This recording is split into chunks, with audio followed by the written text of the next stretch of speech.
Right, ఇక తెలంగాణలో ఎలాంటి బర్డ్ ఫ్లూ కేసులు లేవని వెన్కాబ్ చికెన్ నిర్వాహకులు అంటున్నారు. ఉడకబెట్టిన మాంసం, కోడిగుడ్లు తినడం వల్ల ఎలాంటి వ్యాధి సోకదని అంటున్నారు. అలాంటి అపోహలేమీ పెట్టుకోవద్దని కోరుతున్నారు. గురించి వింటూ ఉన్నాము. మీరు ఎగ్ ప్రొడక్షన్లో మీరు నంబర్ 1గా ఉన్నారు. సో బ్రీడ్ కూడా పంపిస్తూ ఉంటారు.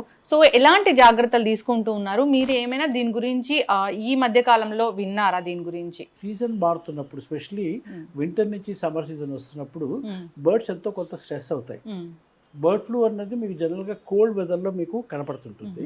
సో మనకి జనవరి ఫిబ్రవరి నుంచి మార్చ్లో వచ్చే టైం లోపల టెంపరేచర్ పెరిగేటప్పుడు కొన్ని బర్డ్స్లో స్ట్రెస్ అయ్యి మీకు అక్కడక్కడ ఫ్లూ సిమ్టమ్స్ మనకి హ్యూమన్ బీయింగ్స్ కైనా సరే లేకపోతే బర్డ్స్ కైనా సరే రెండింటికి కనపడడానికి అవకాశం ఉంది. అలాగే ఈ సంవత్సరం కూడా మనకు స్టార్ట్ అయింది, మనకు వెస్ట్ బెంగాల్ నుంచి స్టార్ట్ అయిందండి. వెస్ట్ బెంగాల్, ఒరిస్సాలోనూ కనపడింది. అంటే దీనిలో 2 రకాల ఫ్లూస్ ఉన్నాయి. ఒకటేమో లో ప్యాథోజన్ ఏవియన్ ఇన్ఫ్లుయెంజా అంటాము, రెండు హై ప్యాథోజన్ అంటాము. లో ప్యాథోజన్లు జనరల్గా మీకు కనపడుతూ ఉంటుంది, దానివల్ల పెద్దగా కంగారు పడాల్సిన అవసరం లేదు. హై ప్యాథోజన్ ఉన్న వాళ్ళకు గవర్నమెంట్ వారు ఏంటంటే ఇప్పటిదాకా పాలసీ రేపు పొద్దున మనుషులకు రావడానికి అవకాశం ఉంటుంది కాబట్టి ఏమన్నా కనపడితే వెంటనే దాన్ని డిటెక్ట్ చేసి మనం ఫామ్స్ కోల్డ్ క్లియర్ చేయాలని వాళ్ళ ఆదేశం. ఆ టెస్ట్ చేయడానికి ఫెసిలిటీ ఓన్లీ భోపాల్లో ఉంది. ఈ మధ్యకాలంలో ఆంధ్రప్రదేశ్లో కొన్ని ప్రాంతంలో బర్డ్స్ మోర్టాలిటీ కనపడితే దాన్ని బర్డ్స్ తీసుకెళ్ళి భూపాల్లో చూపిస్తే వాళ్ళు హై ప్యాథోజన్ ఉన్నట్టు వాళ్ళు నిర్ణయించారు.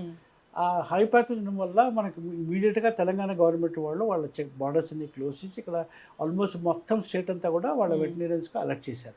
మనం ఇక్కడ ప్రతిరోజు కూడా ఆల్మోస్ట్ వాళ్ళు శాంపుల్ తీస్తున్నారు, ఫామ్కి వెళ్తున్నారు, ఫామ్లో చెక్ చేస్తున్నారు. మన ఉద్దేశానికి ఇప్పటిదాకా తెలంగాణ స్టేట్లో ఎక్కడ కూడా మనకేమి బర్డ్ ఫ్లూ దాఖలు కాలేదు. ఒకవేళ నిజంగా ప్రాంతాలు ఫర్ ఇన్స్టెన్స్ ఆంధ్రప్రదేశ్ నుంచి గుడ్లు కోళ్ళు వచ్చాయన్నా లేకపోతే ఇంకెక్కడి నుంచి అని అనుకుంటే మన వంట చేసే విధానము చాలా తేడా అండి. ప్రతిది కూడా ఉడికించి లేకపోతే డీప్ ఫ్రై చేసి తింటాం. ఈ వైరస్ 74 డిగ్రీస్ దాటిన తర్వాత బతకలేదు. అది సిడిసి వాళ్ళు, WHO వాళ్ళు వీళ్ళంతా కూడా కన్ఫర్మ్ చేశారు.